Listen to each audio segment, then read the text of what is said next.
नमस्कार। आज की इस वीडियो में आप सभी का स्वागत है। जैसा कि आप जानते हैं, हम आत्मकथा की सीरीज़ चला रहे हैं और इसमें एक वीडियो अपलोड हो चुकी है जिसमें आपने कुछ आत्मकथाएं देखी और उनके लेखक और उसका लिखा जाने वाला वर्ष उसके बारे में आपने जाना था। अब आज की वीडियो में हम वहीं से आगे शुरुआत करते हैं और बाकी बची हुई इम्पोर्टेंट आत्मकथाओं के बारे में चर्चा करेंगे और उनके लेखक के बारे में जानेंगे।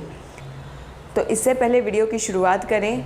अगर आप इस चैनल पर नए हैं तो सब्सक्राइब ज़रूर करें और वीडियो पसंद आती है तो लाइक और शेयर करें। आइए देखते हैं कुछ और महत्वपूर्ण आत्मकथाएं जो कि एग्ज़ाम के लिए इम्पोर्टेंट है और पूछी जाती हैं।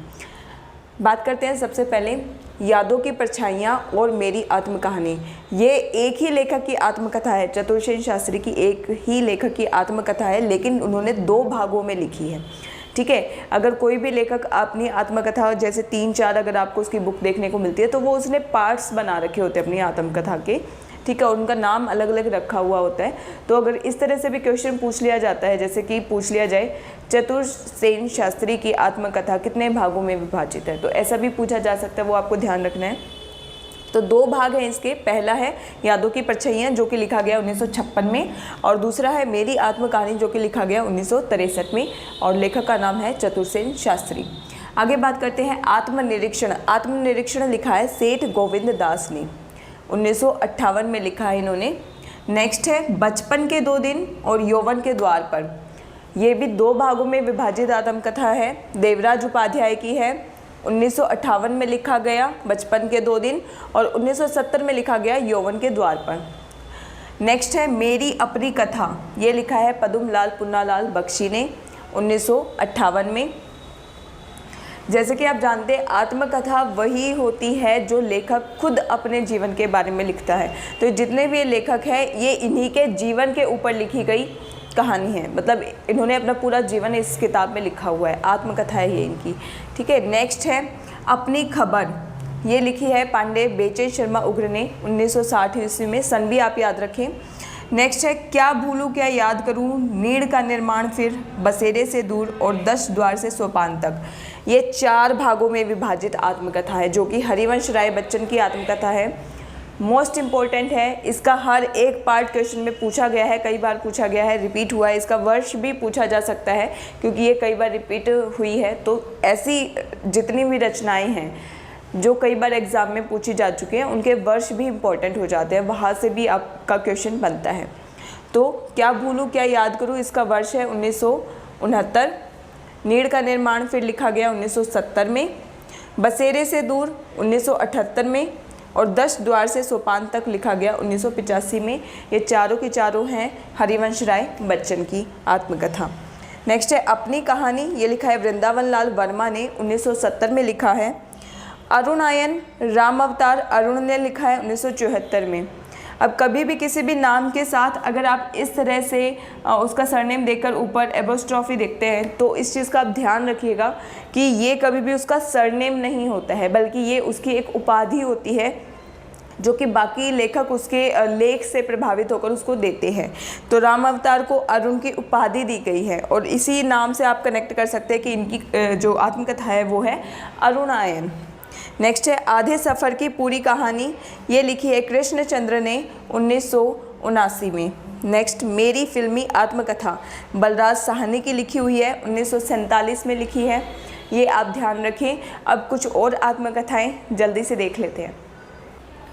तो नेक्स्ट आत्मकथा है घर की बात जो कि 1983 में लिखी गई और मुंडेर पर सूरज, देर सबेर, आपस की बातें।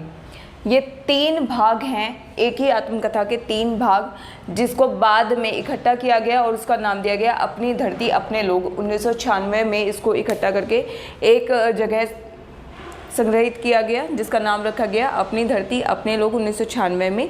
और ये है रामविलास शर्मा की। घर की बात भी लिखी है रामविलास शर्मा ने और ये 3 रामविलास शर्मा ने लिखी है। एग्ज़ाम में ये भी पूछा जाता है, ये क्वेश्चन भी आता है कि अपनी धरती अपने लोग किसकी आत्मकथा है और इसके पार्ट्स भी पूछे जा सकते हैं, यानी मुंडेर पर सूरज, देर सबेर और आपस की बातें, ये इसके 3 भाग हैं। नेक्स्ट है मेरा जीवन, 1985 में लिखा है शिवपूजन सहाय ने। मेरे 7 जन्म 1986 में, जो कि 3 खंड में है, तीनों का नाम मेरे 7 जन्म है, 3 खंड में लिखी गई है। ये लिखी है हंसराज रहबर ने। नेक्स्ट है जहाँ मैं खड़ा हूँ, 1984 में लिखी गई। जहाँ मैं खड़ा हूँ, रोशनी की पगडंडियाँ, टूटते बनते दिन, उत्तर पथ और फुर्सत के दिन। ये 5 भाग हैं, जैसे कि आप देख पा रहे हैं 5 भाग हैं। ये 5 भाग इकट्ठे किए गए एक नाम से, जिसका दिया गया नाम समय है सहचर, 1991 में। और ये आत्मकथा है रामदरस मिश्र की। आत्मकथा ज़रूरी नहीं है सिर्फ इसी नाम से पूछे जाए, इसके भागों के नाम से भी पूछी जा सकती है, तो आप वो भी याद रखें। नेक्स्ट है तपती पगडंडियों पर पदयात्रा, मोस्ट इम्पोर्टेंट, 1989 में लिखी गई, कन्हैया लाल मिश्र प्रभाकर ने लिखी है। आत्म परिचय 1988 में लिखी गई, फनेश्वर नाथ रेणु की आत्मकथा है। और टुकड़े टुकड़े दास्तान 1986 में अमृतलाल नागर की आत्मकथा है।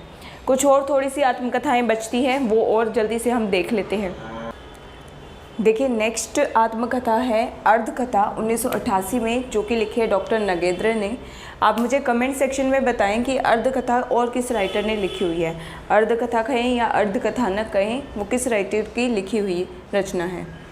कहो व्यास कैसी कटी 1994 में लिखी है गोपाल प्रसाद व्यास ने। गालिब छुटी शराब इम्पॉर्टेंट है, 2001 में लिखी गई, रविंद्र कालिया ने लिखी है।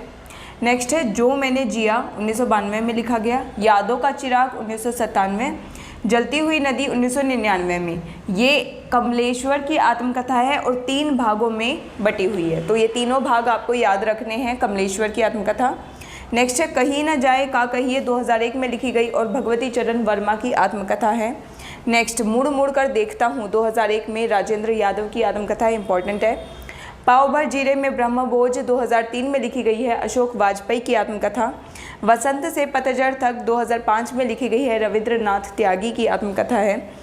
नेक्स्ट है पंखहीन, मुक्त गगन में और पंछी उड़ गया। ये 3 भाग हैं विष्णु प्रभाकर की आत्मकथा के, और तीनों भाग 2004 में लिखे गए हैं। आपको तीनों भागों का नाम याद रखना है, पंखहीन, मुक्त गगन में, पंछी उड़ गया। नेक्स्ट है तरुण के स्वप्न, ये लिखी है नेताजी सुभाष चंद्र बोस ने, उनकी आत्मकथा है।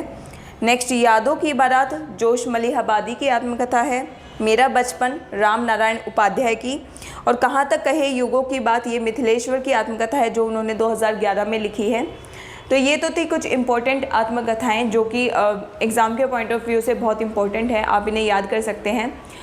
मैं ये नहीं कहूँगी कि आत्मकथाएं सिर्फ इतनी ही हैं, इसके अलावा और भी बहुत सारी आत्मकथाएं हैं, बहुत सारे लेखक हैं जिन्होंने अपनी आत्मकथा लिखी है, लेकिन मैं आपके लिए वीडियो में वही ढूंढ कर लेकर आती हूँ जिसके आने के ज़्यादा चांस रहते हैं। तो अगर आप और भी एक्स्ट्रा में देखना चाहते हैं तो आप मुझे कमेंट सेक्शन में लिख सकते हैं। नेक्स्ट वीडियो में हम बात करेंगे महिला लेखिकाओं ने जो आत्मकथाएं लिखी है उनके बारे में, और जो दलित जो लेखक रहे हैं उनकी आत्मकथाएं लिखी गई हैं उनके बारे में बात करेंगे नेक्स्ट वीडियो में। और जैसे मैंने आपको बताया था कि आत्मकथा का ये टॉपिक 3 वीडियो में कवर हो जाएगा, तो नेक्स्ट वीडियो हमारी लास्ट वीडियो होगी आत्मकथा के टॉपिक पे। लेकिन अगर आप इसके अलावा और भी बहुत सारी आत्मकथाओं के बारे में जानना चाहते हैं तो आप मुझे कमेंट सेक्शन में लिखें। फिर जब ये पूरी सीरीज़ हमारी जो आधुनिक काल की चल रही है वो कंप्लीट होने के बाद मैं आपके लिए वो एक्स्ट्रा वाली रचनाएँ भी लेकर आऊँगी, तो आप मुझे बता सकते हैं। तब तक बने रहें मेरे साथ इस चैनल पर और अपनी इसी तैयारी को जारी रखें। मिलते हैं नेक्स्ट वीडियो में, तब तक के लिए नमस्ते।